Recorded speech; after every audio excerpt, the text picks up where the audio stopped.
Okay, so we're going to begin lying on our backs in Shavasana.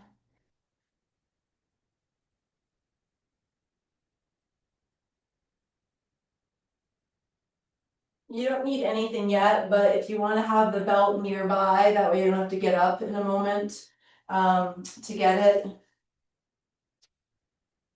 that might be nice.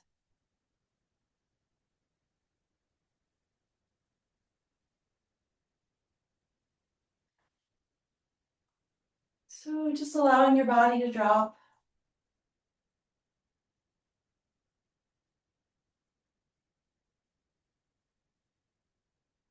Noticing where your body makes contact with the floor beneath you.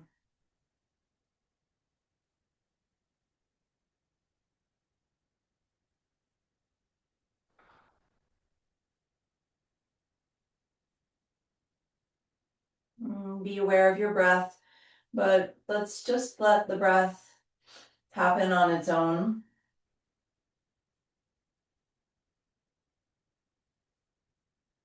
Watching it come, watching it go.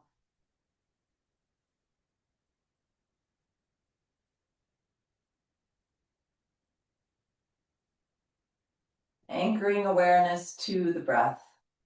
So the mind will surely wander off, and that's okay. We just notice that that's occurred and come back to the breath again and again and again with kindness, with patience, with gratitude for each breath.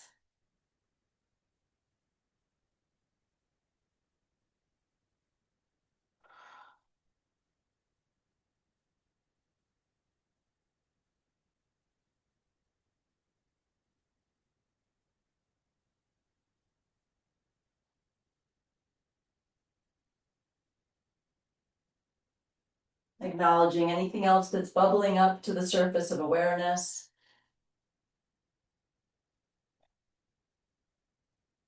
Whether that's physical, mental, emotional. So we don't need to push anything away. Rather, we just don't get carried away by the trains of thought or by stories. We just come back to the here and now, to the physical feeling of your body in the present moment, connecting to the earth and to the river of breath.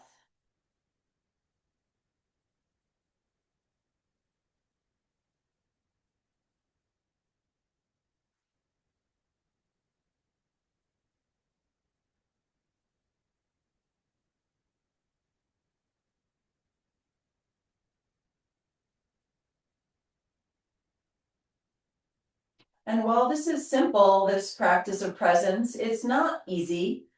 So just being really gentle with yourself, very compassionate.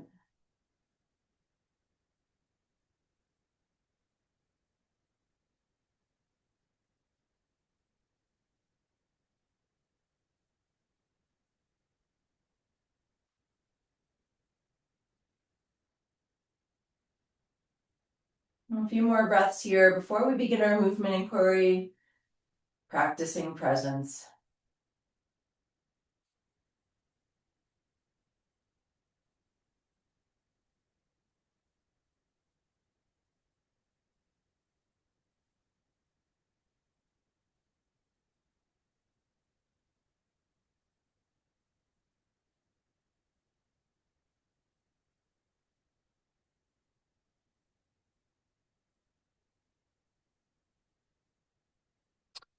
And then when you're ready, if you're working with a belt, it's in the loop, and we're going to take it around the thighs. So just threading your legs through, taking it around pretty much the mid thighs, and then cinch it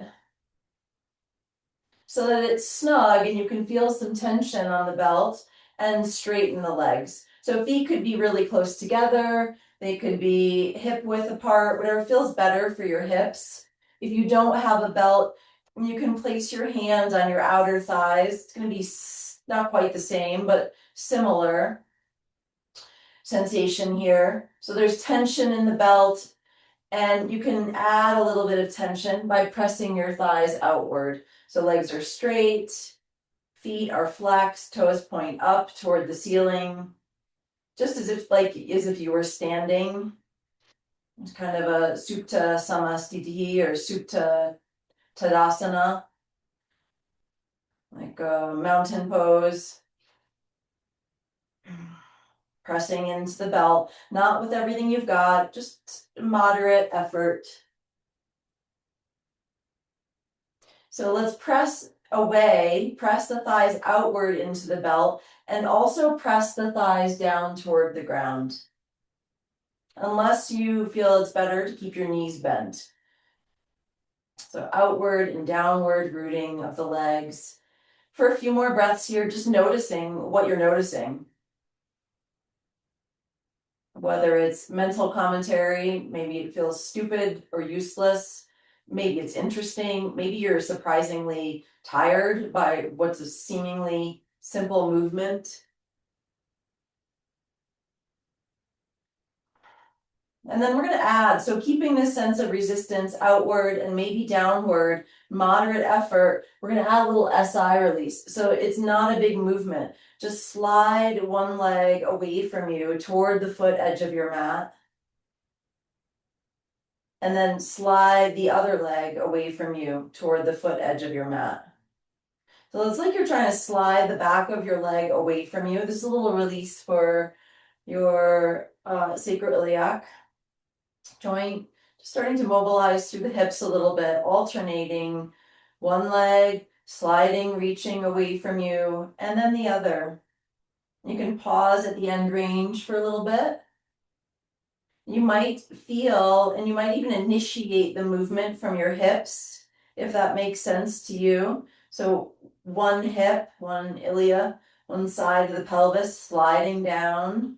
Feel how that waist opens up and alternating. And see if you can particularly feel and maybe even emphasize a little bit the lower back lengthening as you do this. So if you feel compression or shortening in your lower back at all, I would check in with the ribs, the front of the rib cage, and see if it's kind of flaring or popping up toward the ceiling, like if you can feel it sticking out. So if you can bring it down toward the floor, that's going to help lengthen the lower back even more. Just a couple more times here, alternating. One leg reaches, then the other. It's a small movement.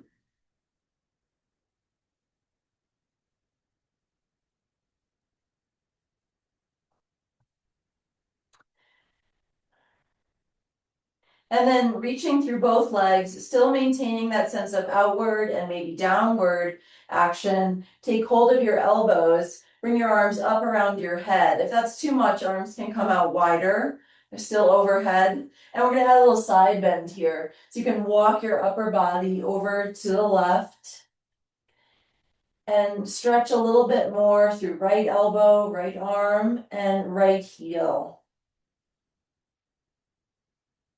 Breathing into the right side.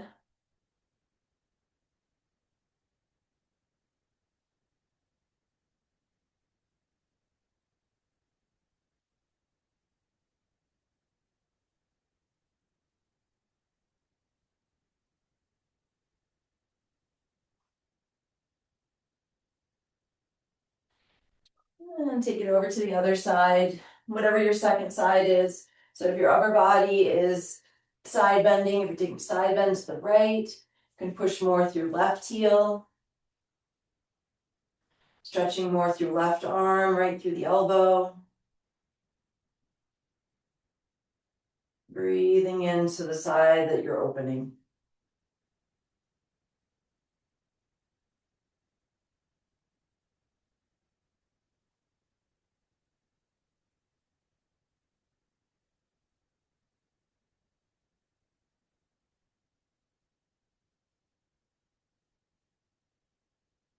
Coming back to center. Bring your arms down and plant your feet. We're going to loosen up the belt so we can slide it up so it's around the outer hips. So a lot of this work is maybe kind of tedious or subtle. So hopefully you're finding some benefit in it. Okay, so we're bringing the belt around the outer hips and then snug it up again. So like the widest measure of your body, of your hips. Make sure it's snug. You're not going to be able to push into it as much, but feel that kind of containment maybe. We're just feeling rather than doing, or feeling more than doing, and stretching arms overhead now. Let's keep the arms shoulder width or wider. Palms can face up or palms can face each other. And see if you can apply a little outward pressure into the belt. The legs might move a little bit to accommodate that.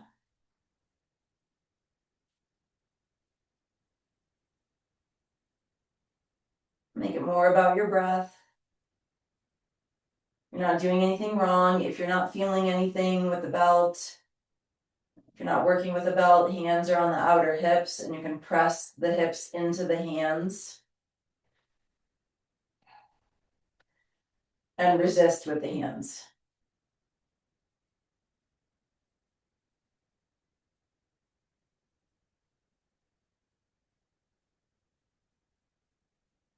Okay, and then bring your arms down and you can plant your feet again, loosen up the belt so you can slide it down.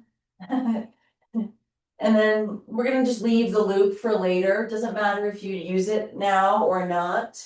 As we go into Supta Dandasana, so the belt around both feet and legs up to vertical. If you want, you can use the loop. It's just not critical at this point. So legs are vertical, maybe.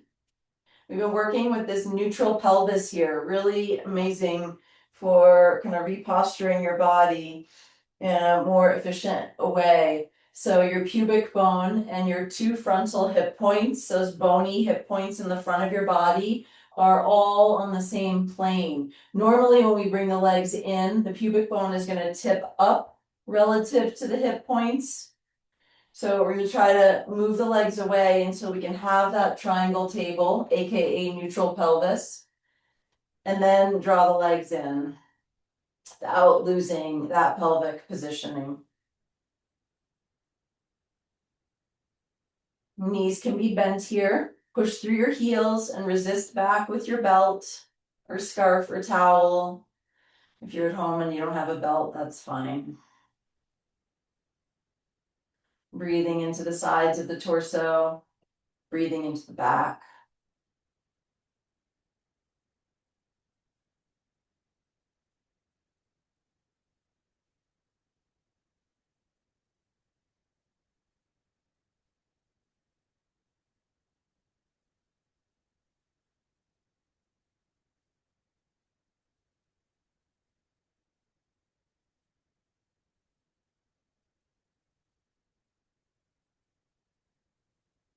And now, whether or not you're using the loop doesn't matter, but let's keep the legs up to the vertical and open the feet out so they're about hip width apart.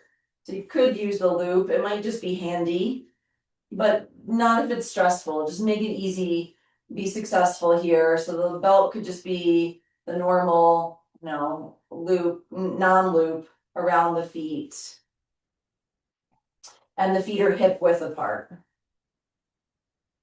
So however you've got the belt oriented, we're pressing the feet outward, feeling that awakening engagement of the outer hips. It's going to be a little harder to do that without a belt, but you can have your hands on outer thighs if you're not working with a belt, and pushing and resisting, maintaining this neutral pelvis. So just check in if your tailbone left the ground or sacrum left the ground, not tailbone, sacrum. You're gonna wanna move the legs away until it's grounded again. So a little workshoppy here in the beginning to bring your attention to what will maintain us focused throughout the class. A couple more breaths.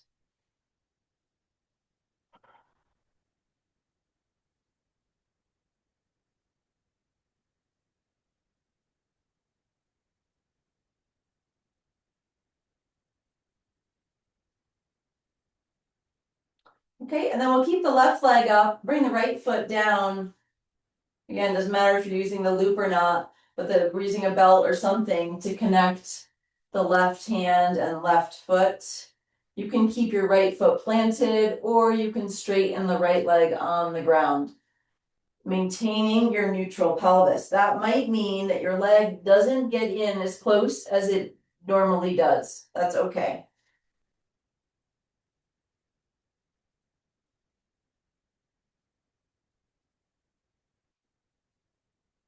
Sending energy through the legs.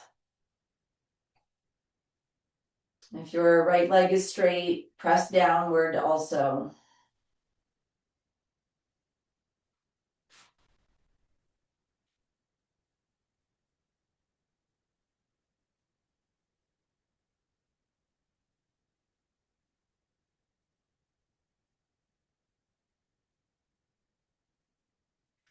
Keep either if the right leg is straight, we'll keep it rooting. If the right foot is planted, let your right knee open out to the right.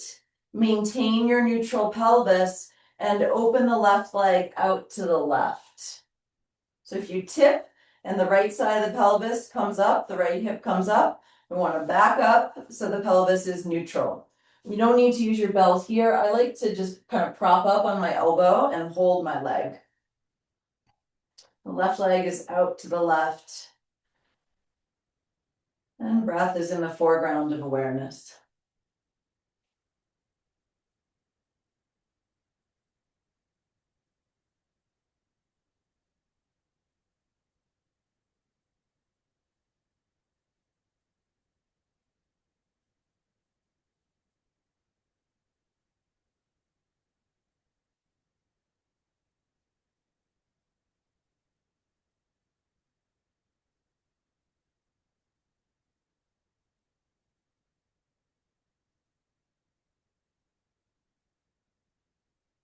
Bring the leg back up to the vertical, still keeping the left leg airborne. If the right leg is bent, you can straighten it now. And we'll bring the left leg just about 6 inches across the midline. So keeping the left side of the pelvis down on the ground. If you can maintain that neutral pelvis, pubic bone and 2 hip points all on the same plane, like a table. If you're not getting any sensation, you can go a little further off across the midline, but maintain the left side down.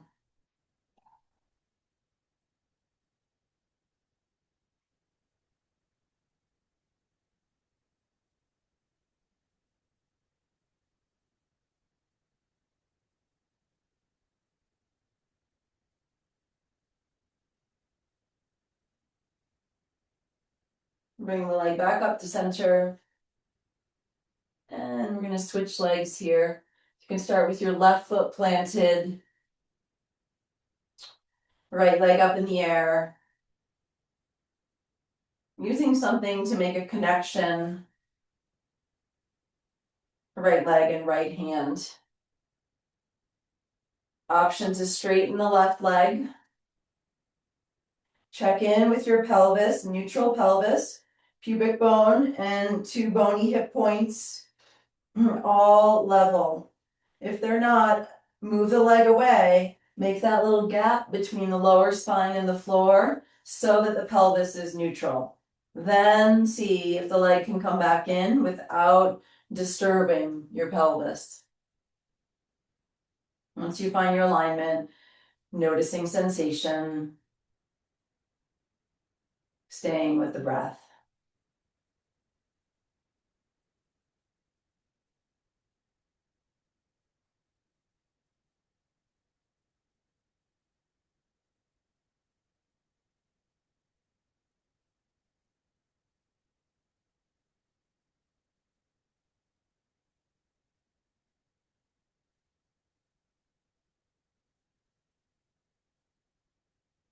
If left leg is straight, keep rooting the left leg down so that you've got some weight to keep the left side of the pelvis down. If the foot is planted, let the knee drop out to the side. That'll help distribute the weight between the two sides of the body. And then opening right leg out to the right, away from the midline, maintaining neutral pelvis.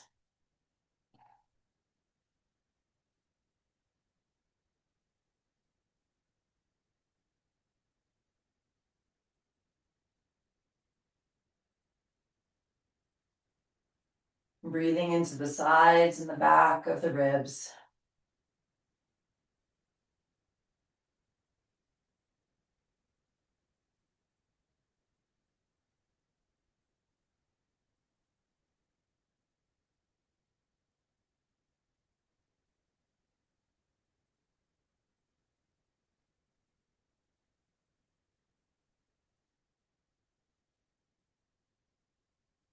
Bring the leg back up to center.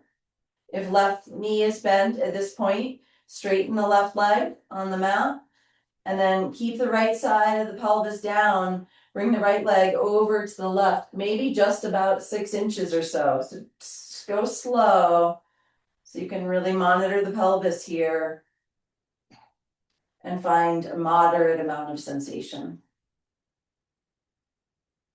Knee can be bent.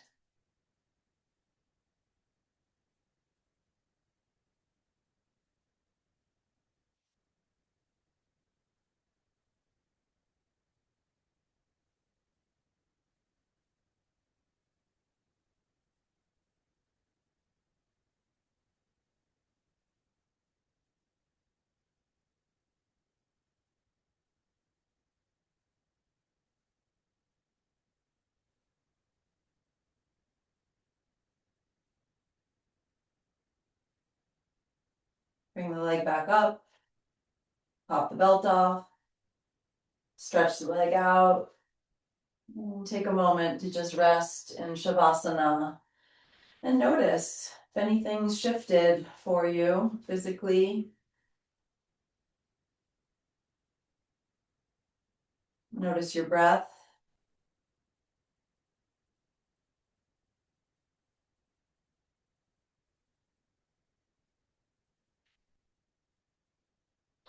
Okay, so from here, we're gonna come on up to a seat and maybe sitting in hero's pose with a block blanket combo. If you don't need either for hero, then that's fine.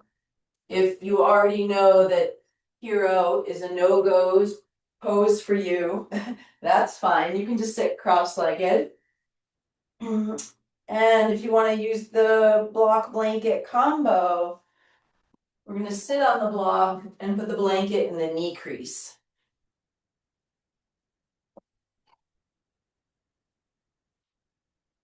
So I would get the blanket into the knee crease and then slide. You could put the block on top, or you could have already have the block in place between your feet. So when you sit, your feet are just outside of your hips. The toes are pointing straight back, and the knees are about hips width apart.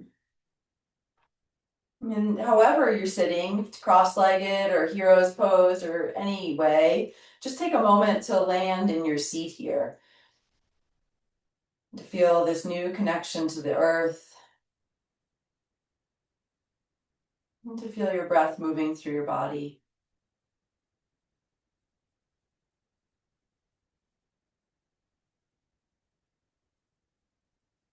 And now let's interlace the fingers in front. Press the palms forward.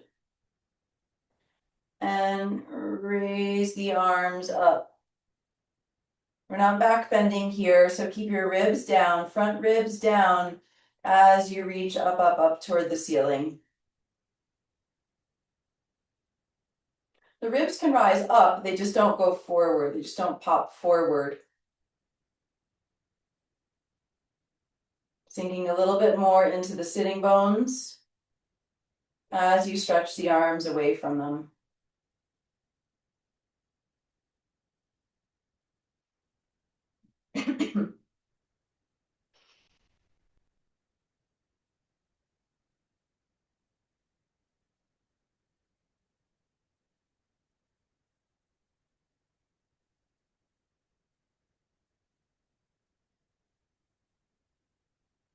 Allowing your arms to float down through this ocean of energy as the hands part. Beautiful. We're going to come off of our seat.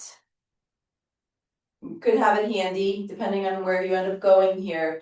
So coming to all fours with the toes tucked under. And try to walk your toes a little bit more toward your knees and try to get each toe to connect to the floor. You can use your hands to assist. And this might already be enough sensation for your feet, in which case we stay right here and take a few breaths. And if it's available for you, I'm gonna shift back any amount. So maybe just a little bit is like, oh, that's enough. Hips toward the heels. Some of you can come all the way back to sit on the heels. And then just check in wherever you are to see if the heels are kind of splaying out to the side. See if you can align your feet so toes point forward and heels point back.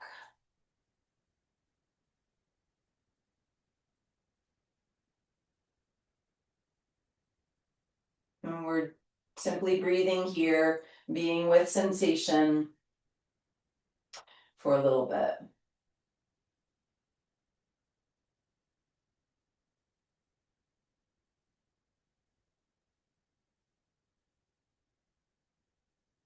A couple more breaths, preparing the feet for weight bearing, preparing the feet for standing asana.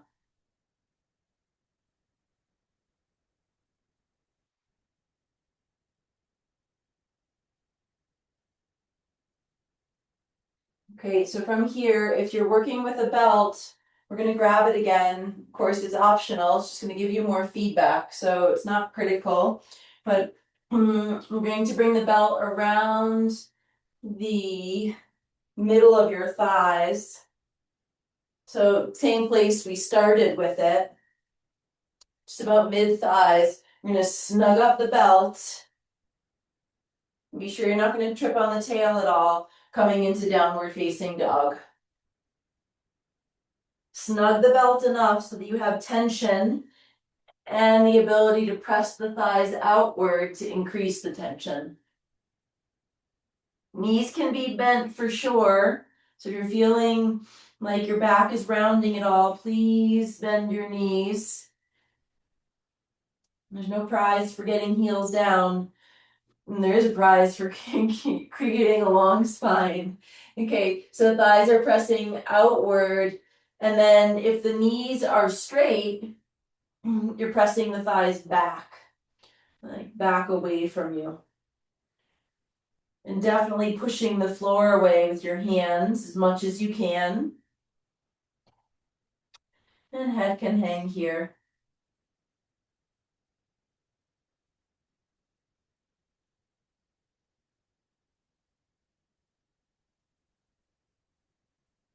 Feeling the work in the outer hips. If you're not working with a belt, you can isometrically drag your feet away from each other for a similar effect.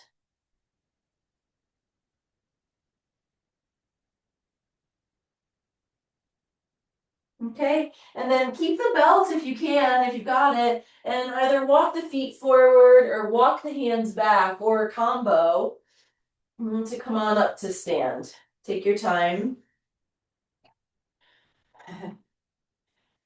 We're here in Tadasana, mountain pose.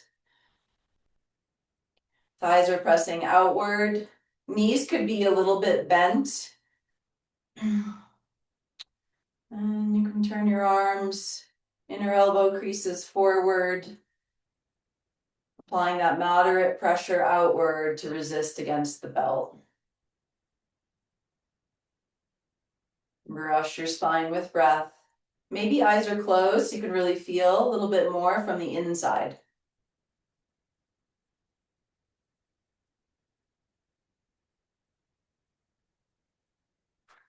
Toes are spread, we're rooting evenly through the four corners of the feet.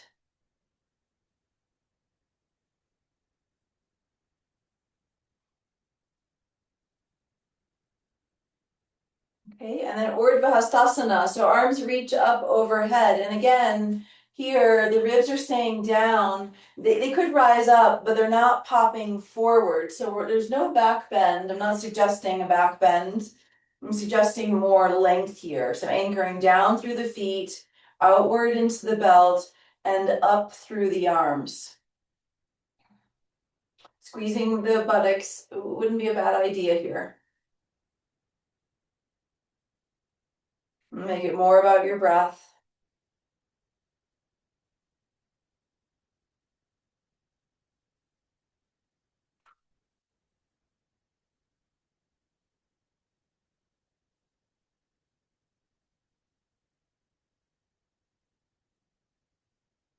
And with an exhalation, let your arms float down through this ocean of energy. You're going to keep the belt. We're just going to slide it up a little bit so it's more at the top of your thighs, below the buttocks, but really just below the buttocks. Snug it up if you can, if you need to. I just lost something here. And then we're going to add a block here. So block between the knees, probably narrow setting. Yeah, we're coming into chair pose. So let's stretch the arms forward and really reach the arms forward. And then bend your knees, hips go back and down. And then the arms can stay where they are. They can come up alongside the ears. I'm trying to create this line of energy, an actual linear shape from the sacrum to the back of the head.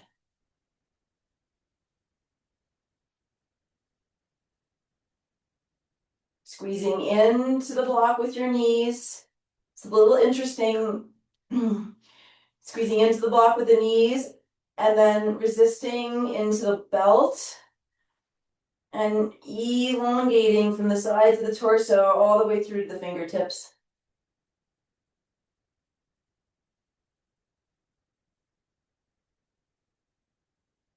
So lots of work for the legs here. A couple more breaths.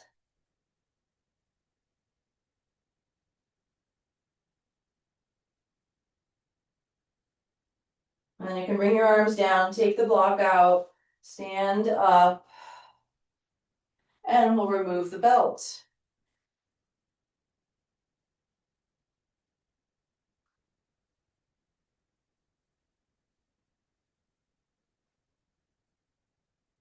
Coming to the top of your mat in mountain pose.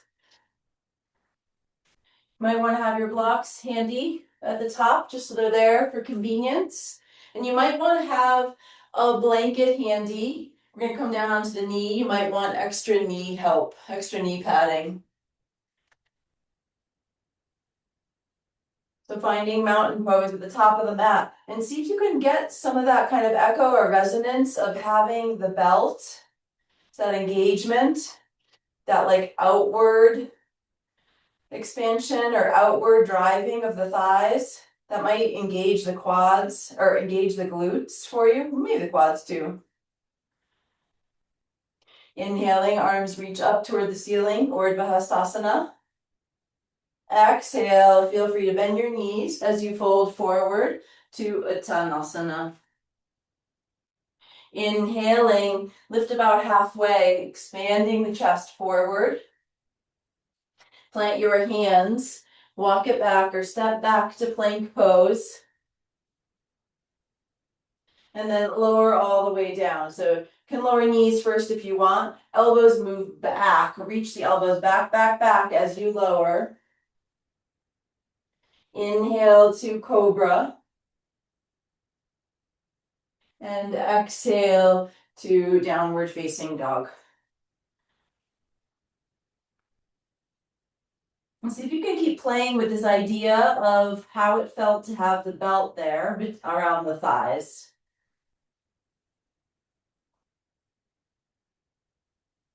Keeping the hips level, slowly, intentionally, bring the right leg up and back to three-legged dog.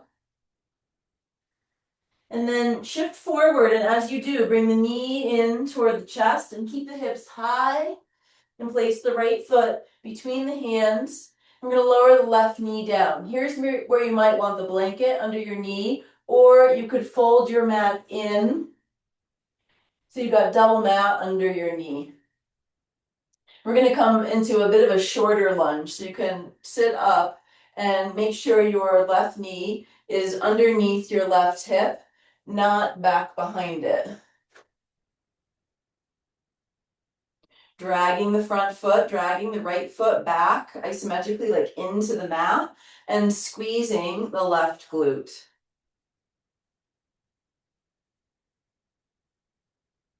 From here, bring the left hand down, you can come to the earth or a block.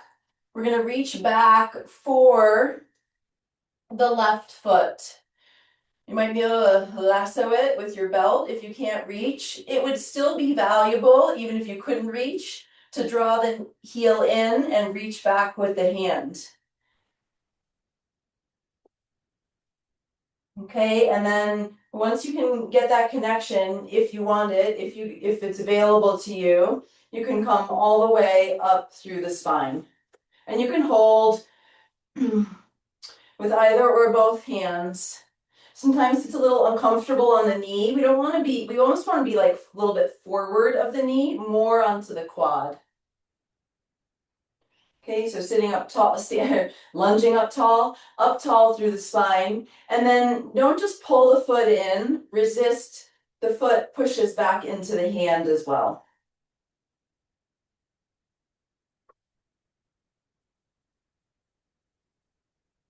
We're still dragging this front foot back. The right foot is dragging into the mat.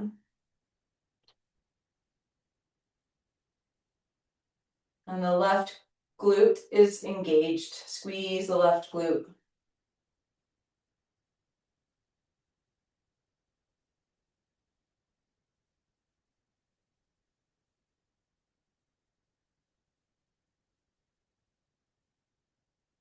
And gently, slowly, carefully release the foot. You can leave your blanket there or untuck your mat. Step back, plank pose. Elbows reach back as you lower. Knees could come down first. Inhale to cobra. Really press the pubic bone down into the mat. And then exhale, lift up through the lower belly to downward facing dog.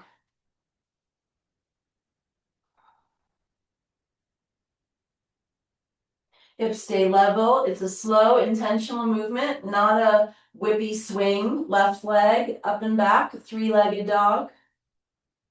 Shifting forward, really hug the thigh in toward the trunk, coming forward. Left foot plants between the hands, right knee comes down, maybe with extra padding. Rising up to our short lunge with the right knee directly beneath the right hip. The left foot is dragging back, but it's not moving, and the right buttock is engaged.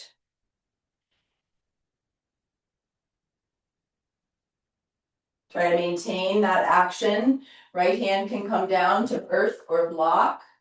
We're going to reach back with the left hand to collect the foot. You could stay right here, or if it's available, we're coming more upright. You could hold with either or both hands. See what creates success for you. Maybe you don't have the foot. Maybe you use a belt or you t-shirt, whatever's handy to create the connection. Push the foot into the hand as you pull the foot in with the hand.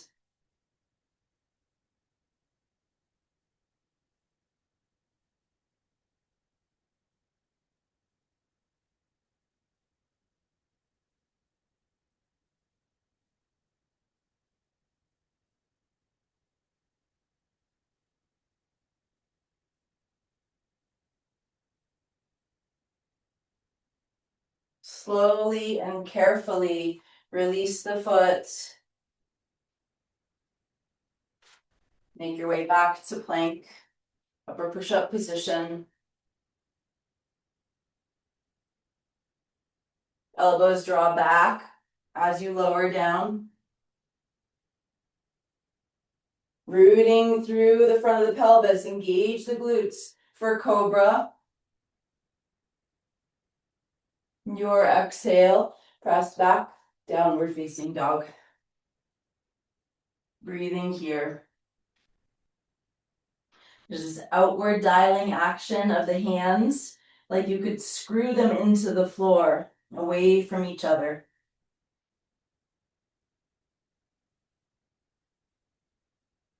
Slow, steady breath.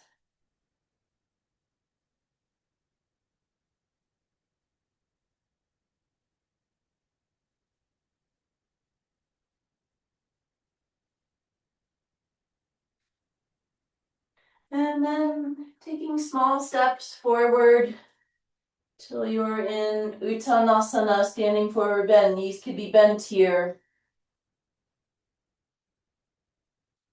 Catch the wave of an inhalation to rise all the way up, stretching the arms up at the top. And exhale, hands to heart center.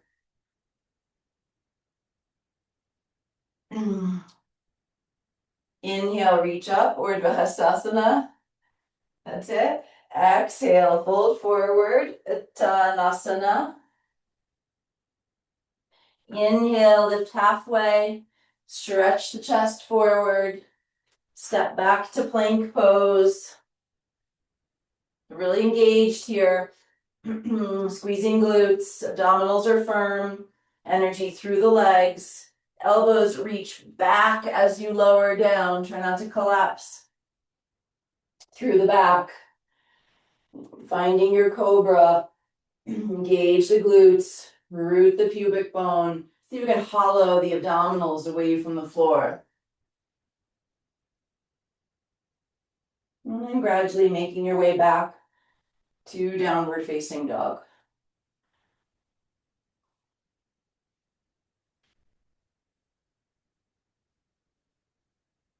Hips stay level. Slowly reach the right leg up and back. Three-legged dog. As you shift forward, really hug the leg in. Keep the hips high. Place the right foot between the hands. We're coming toward pyramid here, so you can scoot your back foot in to root the heel down. And then rise up. We want to be having this real forward orientation through the hips. You can adjust your left foot out to the side, maybe in a little bit, in order to create that forward orientation. Hands on the hips here, just to start at least. So we're dragging this front foot back. It's this scissoring action hips, where the right hip is dragging back, drawing back, and the left hip is moving forward. Squeeze left glute here. Inhale. Exhale. Just hinge halfway. Head stays in line with the sacrum. Inhale to rise up. Front knee could be bent. Exhale to fold forward. Again, inhaling to rise. And exhaling to fold. Certainly follow your own breath rhythm. One more time.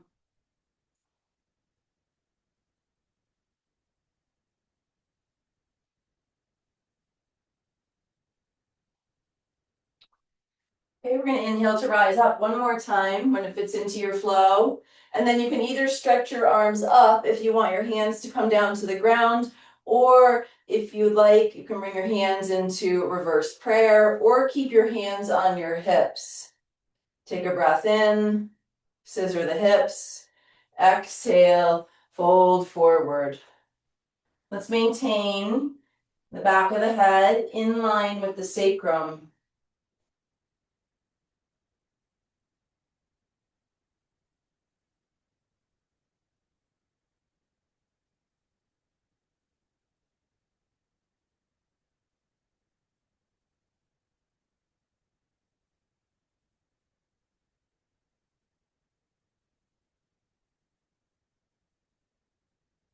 Bending the front knee, bringing the hands down to the ground.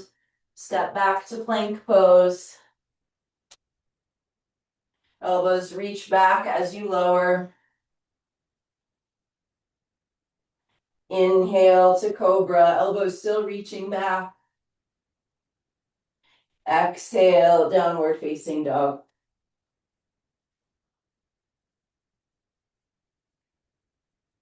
Hips stay level.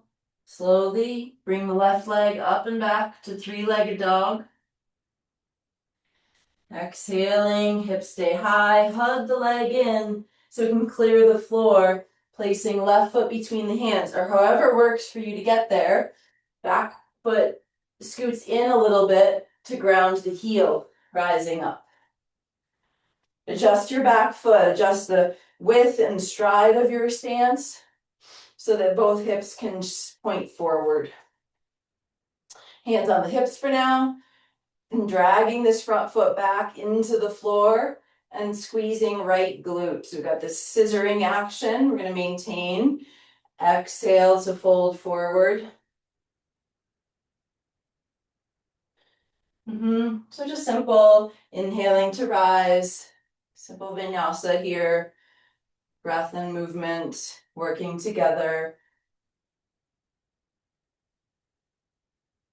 Keep the back of your head in line with your sacrum. So we're not dropping the head at all.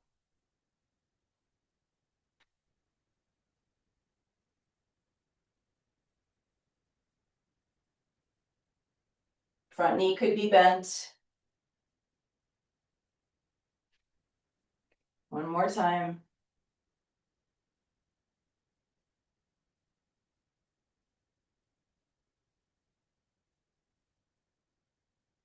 And then either keeping hands on the hips, reaching the arms up if they're going to eventually come down to the ground, or blocks, or maybe bringing the hands into prayer behind your back. Secure with your legs, hinging at the hips to fold, back of the head, staying in line with the sacrum.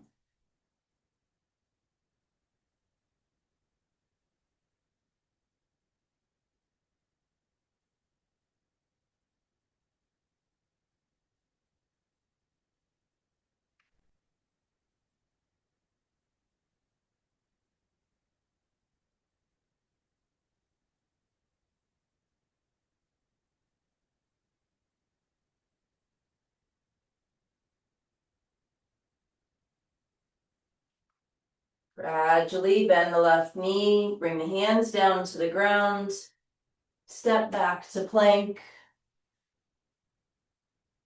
lower with control. You can be doing chaturanga and up dog if you prefer.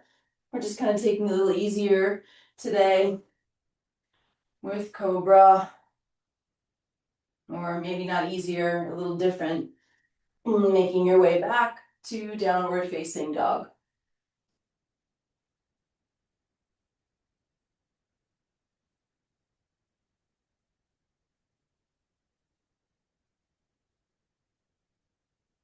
Okay, from here, either walking the feet forward or walking the hands back, or combo to come all the way onto your feet. And then catch the wave of an inhalation to rise all the way up. And exhale, Samasthiti. Okay, we're going to use either a rolled blanket, like a tightly rolled blanket, or your block in Uttanasana, in standing forward bend. So you don't want like a fleece blanket that's going to completely compact. And we're going to keep the heels on the ground, but put the toe mounds and toes up on the block. So the big block is a lot. You might need to do kind of something in the middle, maybe a different pillow. Like the ideal would be roll up your yoga mat, probably. If you wanted, you could do that. This is a little too much. The smaller blocks are better for this, most likely. So finding something where your heels can be on the ground and your toe mounds and your toes can be on your support. I would have the feet probably hip width apart for a little bit more stability. That's up to you. And then at least initially bend the knees to fold forward. Maybe you need blocks to connect your hands to something. And again, let's keep the sacrum in line with the back skull. So we're not letting the head hang here. It's going to help to strengthen the neck, right? We have so much forward head posture these days. So knees can stay bent. Probably at least a little bit in this ramped up Uttanasana. Do your best to have your toes spreading. Your hands are right there. They can help if they're kind of clumped up. Front ribs drawing toward the back body. That doesn't mean I'm suddenly rounding. It's just absorbing from front inward. Try squeezing your thighs, see if that changes anything for you. Try leaning slightly forward. Go slow. See if that changes anything for you.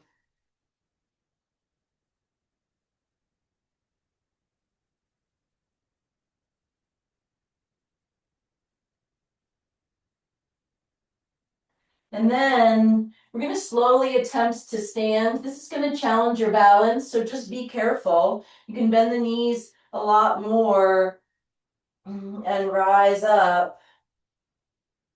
And then see if you can just remain standing here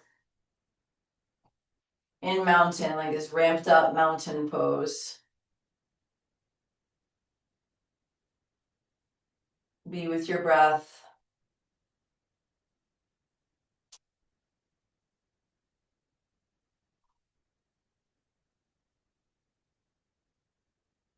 Carefully stepping off of whatever you've been on and setting it aside. Blocks at the top of the mat, highest setting. We're just off the top of the mat. And we're coming back to the top of the mat in Tadasana, in mountain pose. Inhale, reach up, Urdhva Hastasana. Exhale, hinge at the hips, Uttanasana.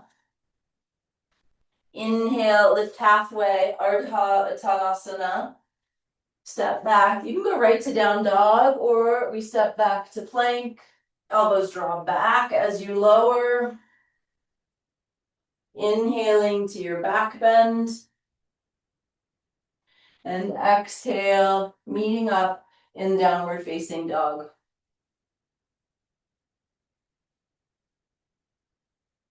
Right leg rising up, but the hips are staying level, three-legged dog.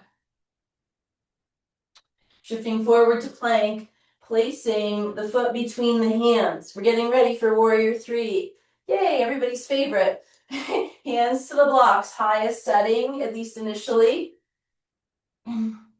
Blocks out in front of you is a good idea. Then when you come up, the blocks will be beneath your shoulders. Okay, so we're balanced on the right leg with the left leg extending back. I'm going to try to keep the back of the head and the back of the sacrum in the same plane. The tendency is to lift the left hip.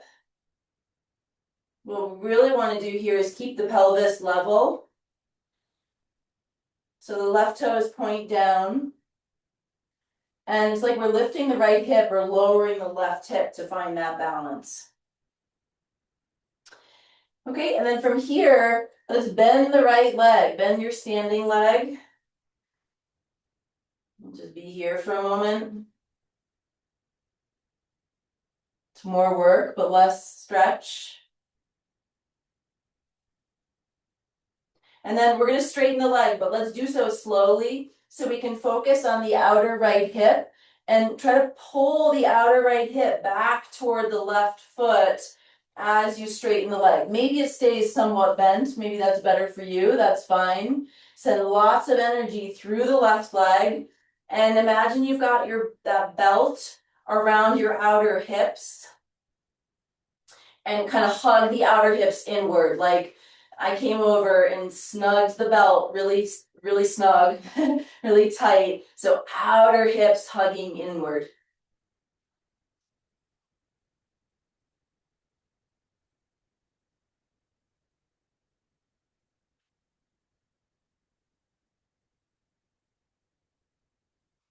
Okay, and then bend your right knee, reach the left foot back, land it lightly, step back to plank pose, lower with control, elbows drawing back. Inhale to Cobra, Bhujangasana. Exhale, downward facing dog.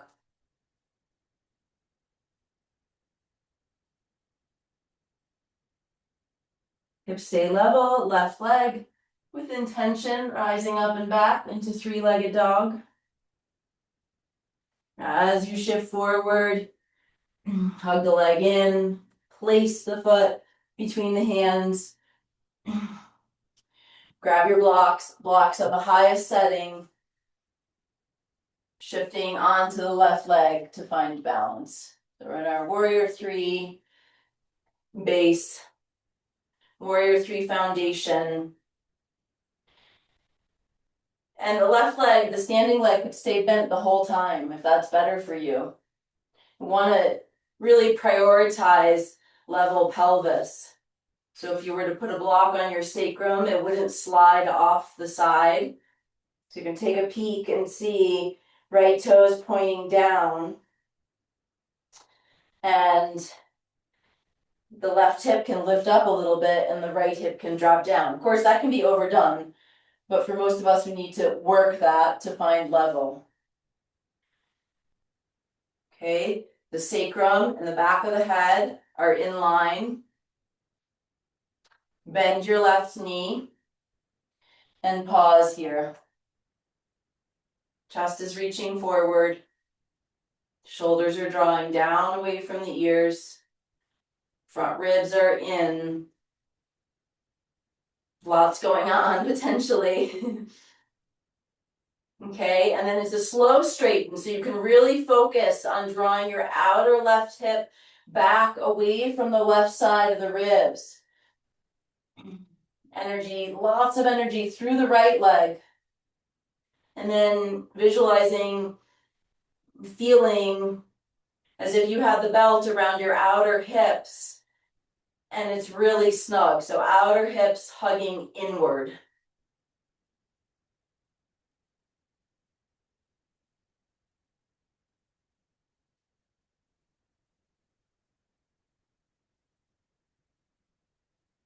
Okay, from here we bend the left knee, right foot lands slightly to the back of the mat, stepping back, last vinyasa here, step back to plank pose, lower with control. Inhale to cobra, critical to engage the glutes here, that's going to help protect the back.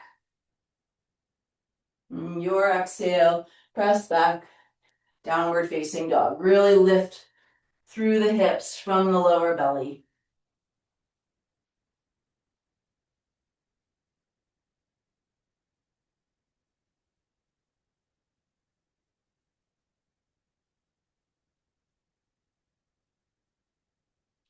Lowering the knees down. We did a lot with the legs today, that's our focus. And it continues with hero or reclined hero. Okay, if hero is a deal breaker for you, you could find a similar stretch in a side lying hero. We're reaching back behind you for the foot, maybe using a belt if that's inaccessible. Heel drawing in, foot pressing into the hand. So we would stay there for a little bit. And if you're doing hero or supine hero, then I'm going to show you a proposed setup for that involving your bolster or big pillows you can yank off the couch, and maybe a couple blankets. If you already have a good way you like to set it up, then do that. So what I'm showing is the bolster lengthwise. One blanket's going to go underneath your head, and the other will go into your knee crease. There's innumerable ways to set this up. And it could be the same hero that we sat in before, where you had the blanket in the knee crease and you were sitting on the block. Okay, so maybe staying upright.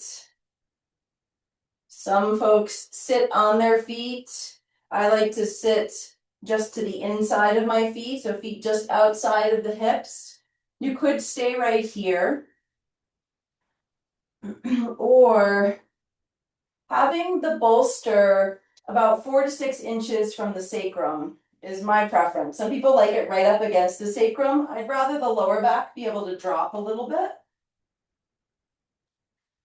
Okay, so if that seems like it's reasonable for you to lie back and be supported by the bolster, you could do that. These days it's too much for me. I feel too much in my lower back. So the kind of intermediate would be to have the bolster crosswise and to lean back onto your forearms. Okay, if you've been doing the side lying hero, you can switch sides.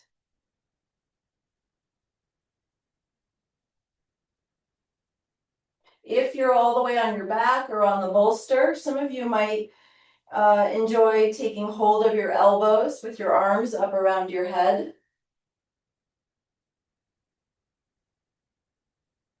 We'll be here for about 1 minute. 1 minute more if you've already been in one of the variations.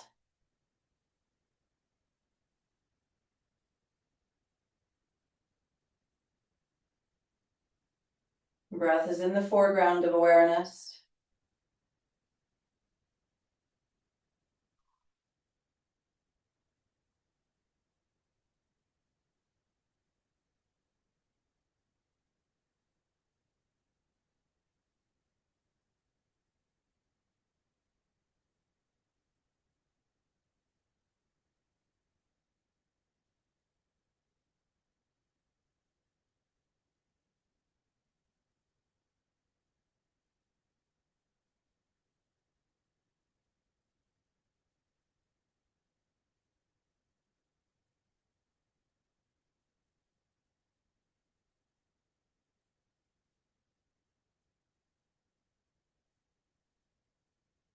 Okay, and then if you went all the way back to supine, try to lift from your sternum to rise up.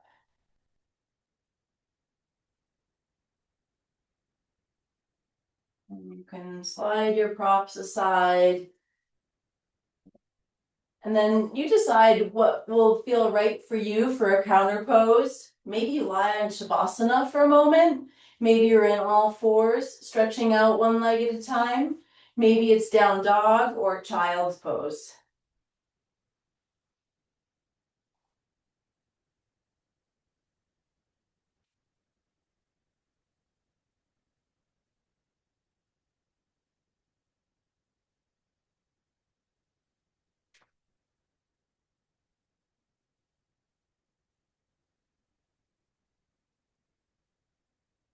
Okay, and then when you feel ready to move on, we're possibly going to set up for a shoulder stand. If that isn't for you, you can do legs up the wall. You could do a supported bridge, so block under the sacrum, and then the optional addition of legs up to the vertical. So for shoulder stand, Sarvangasana, I would use 2 blanket minimum personally. And that's what I would always suggest, 2 blankets here. And I'm just going to show the version at the mat, on the mat. And also set this up at the wall. But we've done a lot of like relatively complex setups here, so just to make it a little bit easier. So your 2 blankets, I like them in a wider platform personally, so that my whole upper arm is supported. And when I lie on to the blankets, C7, the boniest, the most protruding of your of your neck vertebrae, the base of the neck, the one that pokes out the most, that one is on the blanket. The rest of your neck is not on the blanket, nor is your head. Okay, so the head is not on the blanket. I always repeat that because students always end up with the blanket under their head. It's exactly what we don't want. Okay, so we want this natural curve in the neck. And if the shoulders are on there and the upper back is on there and the head isn't, then we can find that. Okay, then we try to use control rather than momentum, though you might need to use momentum to bring your hands to your hips. And I like to come into plow first. So I like to bring feet to the ground overhead and hands to the lower back, hip area. And then kind of lean your pelvis into your hands, almost like you're going to unroll out of the pose from where you came. And that's going to give the ability to walk your hands up your back a little bit more. We want the upper arm bones to be parallel to each other. So try to really tuck the elbows in toward each other. Okay, and then from here, bring up one leg and then the other to join it.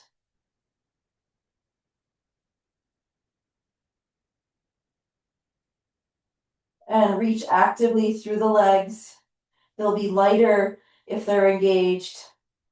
Just moderate engagement. Arms and elbows pressing down, down, down. Breathe into the sides of the torso, breathe into the upper back.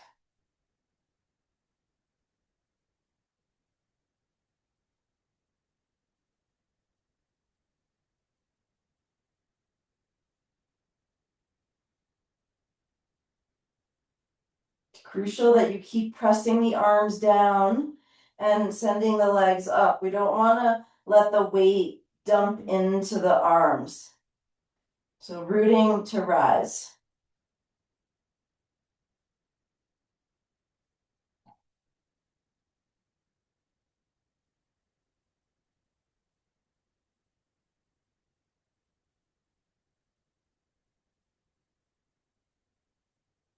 Some folks go for the pure vertical. Other teachers suggest a little bit more of hips away from you and feet overhead.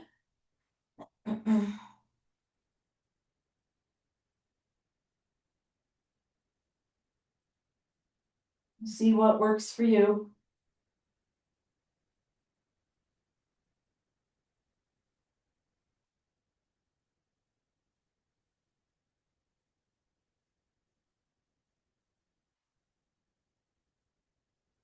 Last few breaths here, whatever your inversion you're in.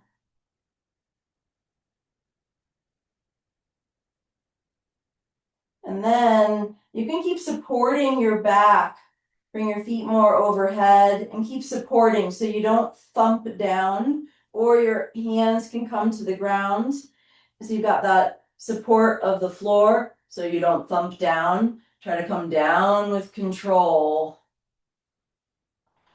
All the way down slowly with control. And then from here, if you've got some room, you're going to shimmy up, your body up and the blankets down. So the blankets are just underneath your pelvis.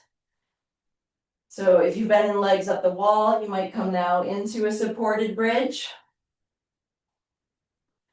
And if you've been in a supported bridge, you can come out of that. I'm going to add Baddha Konasana legs. So whether the pelvis is supported or not, you can bring soles of the feet together and knees wide. Make sure your lower back's not on your blankets, just the pelvis. Might feel good, particularly after shoulder stand, to have the arms kind of draped up around your head.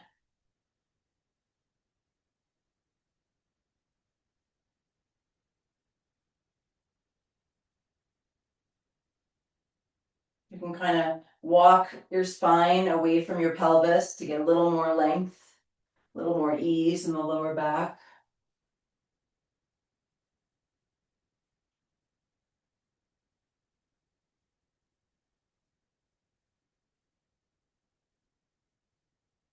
Staying in the tidal rhythm of your breathing.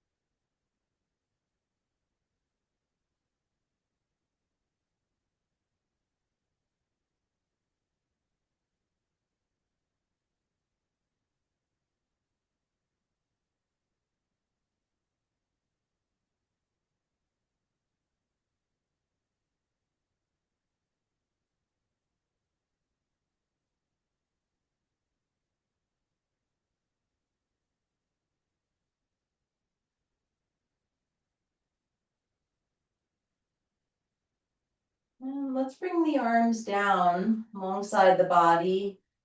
If you've got a blanket there, you can even like tuck your hands underneath the blanket. I'm just gonna go for like a mini modified fish pose here.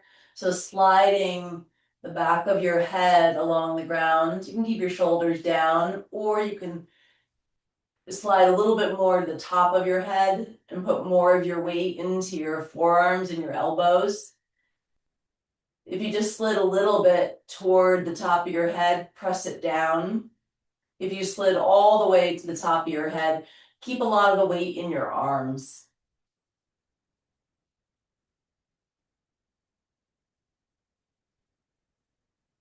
And then release. Separate your teeth. Legs heavy. Keep releasing through the lower back. You can invite the front of the rib cage to move down toward the floor. Even hands can help. I'm not like pushing, I'm just like nudging, like, hey, ribs, you can release down toward the floor a little bit. Breathing especially into the back ribs.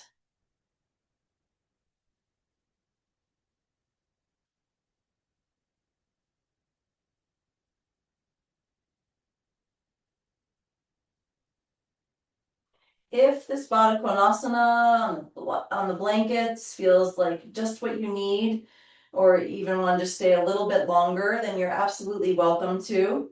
And eventually coming into Shavasana with the legs straight and the pelvis on the floor, and you can just double the blanket and place it underneath your thighs. Just take your time here, be really gentle in all of your transitions.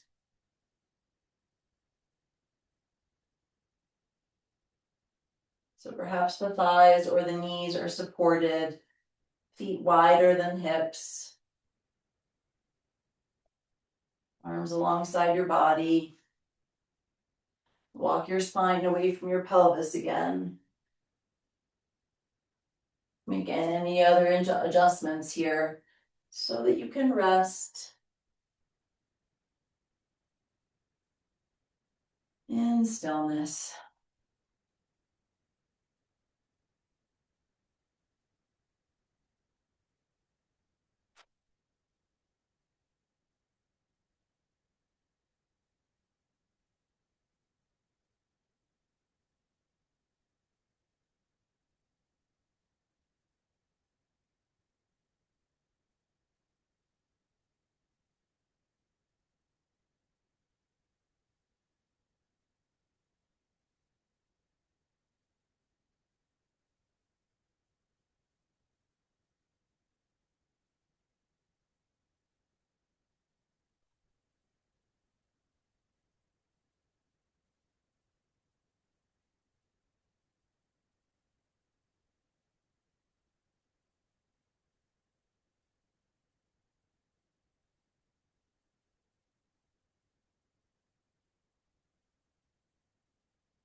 Coming back into the river of breath.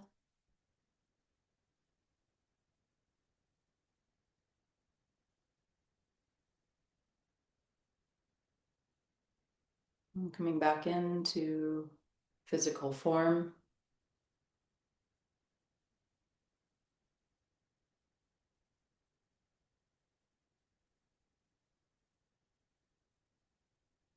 And very gently and slowly beginning to move and stretch, reawaken.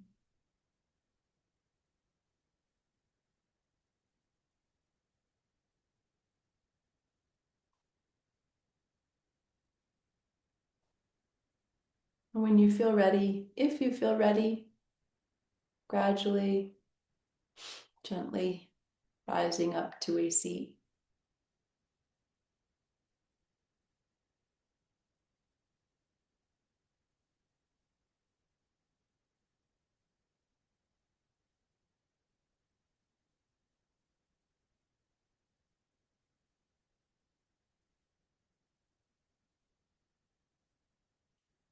Bringing hands, palms together at heart center. Let's bow our heads for all of the blessings and abundance in our lives. The simple things we take for granted in particular.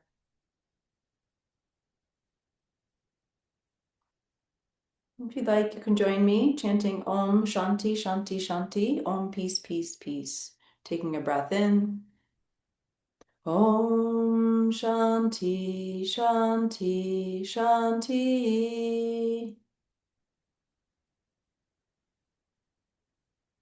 Peace and love and gratitude.